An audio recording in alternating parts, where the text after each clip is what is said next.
لک الحمد یا رسول اللہ والصلاة والسلام علی اشرف الانبیاء والمرسلین اما بعد ان اللہ وملائکتہ یصلون علی النبی یا ایھا الذین آمنوا صلوا علیہ وسلموا تسلیما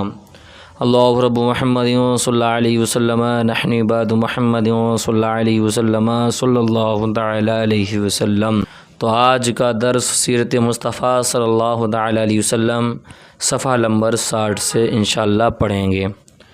آؤ سماعت کرنے سے پہلے اچھی نیتیں کر لیں۔ حضور کی حدیث پاک ہے، نیت المؤمن خیر من عملہ،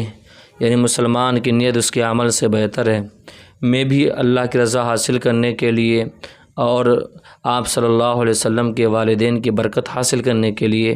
آج کا میں درس آپ سب کی خدمت میں پیش کروں گا۔ آپ سبھی کا ہمارے YouTube channel Barkati online academy سے جڑنے کے لیے آپ سب کا میں تہ دل سے استقبال کرتا ہوں۔ آپ سب کا بہت بہت شکریہ۔ اللہ آپ سب کو جزائے خیر عطا فرمائے، دارین کی نعمتوں سے مالا مال فرمائے۔ تو چلیں حضور صلی اللہ تعالی علیہ وسلم کے والدین رضی اللہ تعالی عنہما کا ایمان۔ حضور اقدس صلی اللہ علیہ وسلم کے والدین کریمین رضی اللہ تعالی عنہما کے بارے میں علماء کا اختلاف ہے کہ وہ دونوں مومن ہیں یا نہیں۔ بعض علماء ان دونوں کو مومن نہیں مانتے اور بعض علماء نے اس مسئلہ میں توقف کیا اور فرمایا کہ ان دونوں کو مومن یا کافر کہنے سے زبان کو روکنا چاہیے اور اس کا علم خدا عز و جل کے سپرد کر دینا چاہیے۔ مگر اہل سنت کے علماء محققین مثلا امام جلال الدین سیوطی و علامہ ابن حجر حتمی و امام قرطبی و حافظ الشام ابن ناصر الدین و حافظ شمس الدین دمشقی و قاضی ابو بکر ابن العربی مالکی و شیخ عبدالحق محدث دہلوی و صاحب الاکلیل مولانا عبدالحق مہاجر مدنی وغیرہ کا یہی عقیدہ اور قول ہے کہ حضور صلی اللہ علیہ وسلم کے ماں باپ دونوں یقیناً بلا شبہ مومن ہیں۔ چنانچہ اس بارے میں حضرت شیخ عبدالحق محدث دہلوی رحمۃ اللہ علیہ کا ارشاد ہے کہ حضور صلی اللہ علیہ وسلم کے والدین رضی اللہ تعالی عنہما کو مومن نہ ماننا یہ علماء متقدمین کا مسلک ہے، لیکن علماء متاخرین نے تحقیق کے ساتھ اس مسئلہ کو ثابت کیا کہ حضور صلی اللہ علیہ وسلم کے والدین رضی اللہ تعالی عنہما بلکہ حضور صلی اللہ علیہ وسلم کے تمام آباء و اجداد حضرت آدم علیہ السلام تک سب کے سب مومن ہیں، اور ان حضرات کے ایمان کو ثابت کرنے میں علماء متاخرین کے 3 طریقے ہیں۔ اول یہ کہ حضور صلی اللہ علیہ وسلم کے والدین رضی اللہ تعالی عنہما اور آباء و اجداد سب حضرات حضرت ابراہیم علیہ السلام کے دین پر تھے، لہذا مومن ہوئے۔ دوم یہ کہ یہ تمام حضرات حضور علیہ السلام کے اعلان نبوت سے پہلے ہی ایسے زمانے میں وفات پا گئے جو زمانہ فطرت کہلاتا ہے، اور ان لوگوں تک حضور علیہ السلام کی دعوت ایمان پہنچی ہی نہیں، تو لہذا ہرگز ان حضرات کو کافر نہیں کہا جا سکتا، بلکہ ان لوگوں کو مومن ہی کہا جائے گا۔ اور سوم یہ کہ اللہ تعالیٰ نے ان حضرات کو زندہ فرما کر ان کی قبروں سے اٹھایا، اور ان لوگوں نے کلمہ پڑھ کر حضور علیہ السلام کی تصدیق کی، اور حضور صلی اللہ علیہ وسلم کے والدین رضی اللہ تعالی عنہما کو زندہ کرنے کی حدیث اگرچہ بذات خود ضعیف ہے، مگر اس کی سندیں اس قدر کثیر ہیں کہ حدیث صحیح اور حسن کے درجے کو پہنچ گئی ہے۔ اور یہ وہ علم ہے جو علماء متقدمین پر پوشیدہ رہ گیا، جس کو حق تعالیٰ نے علماء متاخرین پر منکشف فرمایا، اور اللہ تعالیٰ جس کو چاہتا ہے اپنے فضل سے اپنی رحمت کے ساتھ خاص فرما لیتا ہے۔ اور شیخ جلال الدین سیوطی رحمۃ اللہ علیہ نے اس مسئلہ میں چند رسائل تصنیف کیے ہیں اور اس مسئلہ کو دلیلوں سے ثابت کیا اور مخالفین کے شبہات کا جواب دیا ہے۔ اسی طرح حضرت علامہ شیخ اسماعیل حقی رحمۃ اللہ علیہ کا بیان ہے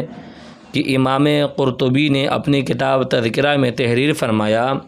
کہ حضرت عائشہ رضی اللہ تعالی عنہا نے فرمایا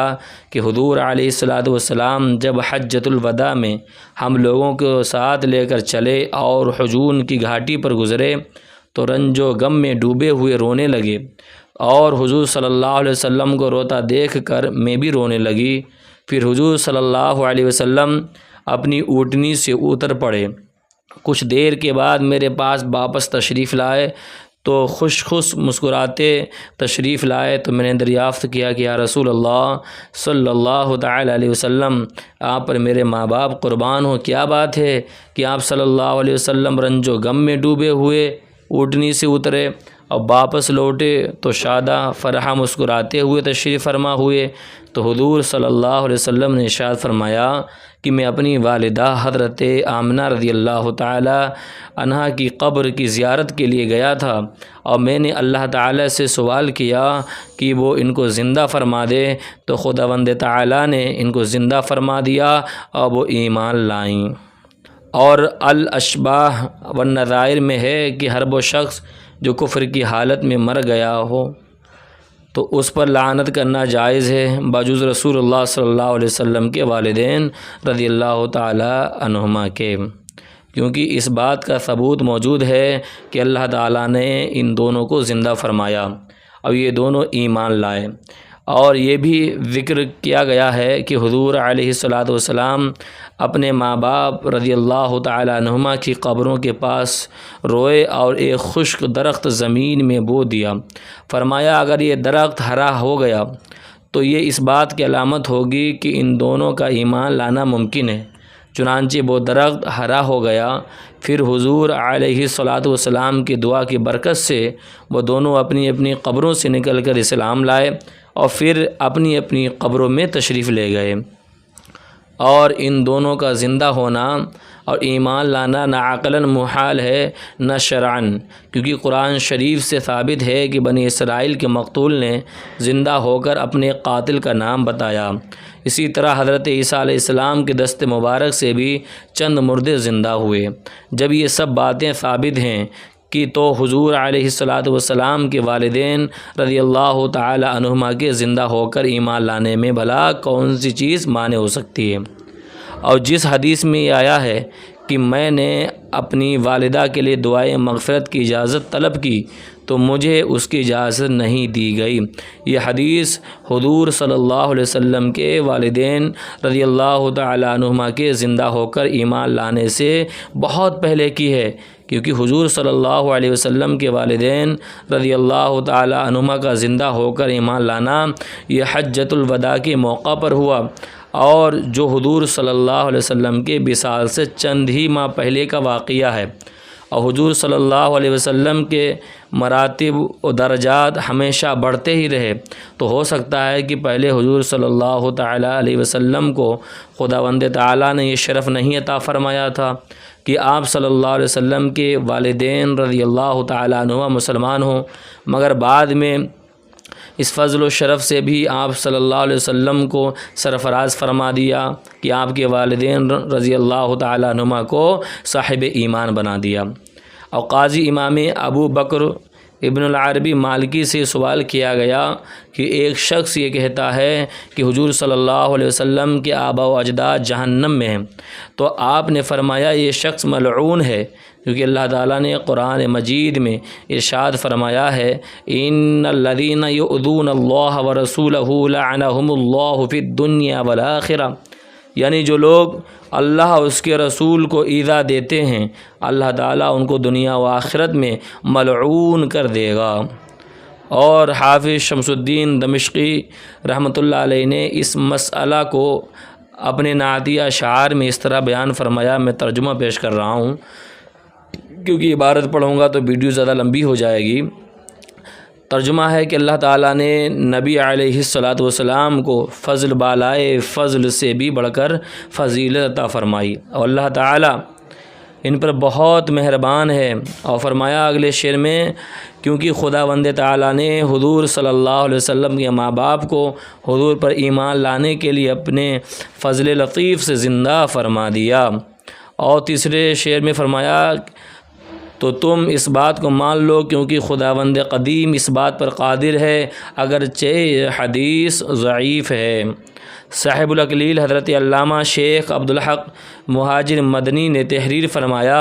کہ علامہ ابن حجر حیتمی نے مشکات کی شرح میں فرمایا کہ حضور صلی اللہ علیہ وسلم کے والدین رضی اللہ تعالیٰ عنہما کو اللہ تعالیٰ نے زندہ فرمایا، یہاں تک کہ وہ دونوں ایمان لائے، پھر وفات پا گئے۔ یہ حدیث صحیح ہے، اور جن محدثین نے اس حدیث کو صحیح بتایا ان میں سے امام قرطبی اور شام کے حافظ الحدیث ابن ناصر الدین بھی ہیں، اور اس میں طعن کرنا بے محل اور بے جا ہے، کیونکہ کرامات اور خصوصیات کی شان ہی یہ ہے کہ وہ قواعد اور عادات کے خلاف ہوا کرتی ہے۔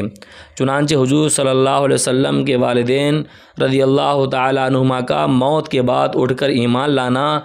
اور یہ ایمان ان کے لیے نافع ہے، حالانکہ دوسروں کے لیے ایمان مفید نہیں، اور اس کی وجہ یہ ہے کہ حضور صلی اللہ علیہ وسلم کے والدین رضی اللہ تعالیٰ عنہما کو نسبت رسول کی وجہ سے جو کمال حاصل ہے وہ دوسروں کے لیے نہیں ہے۔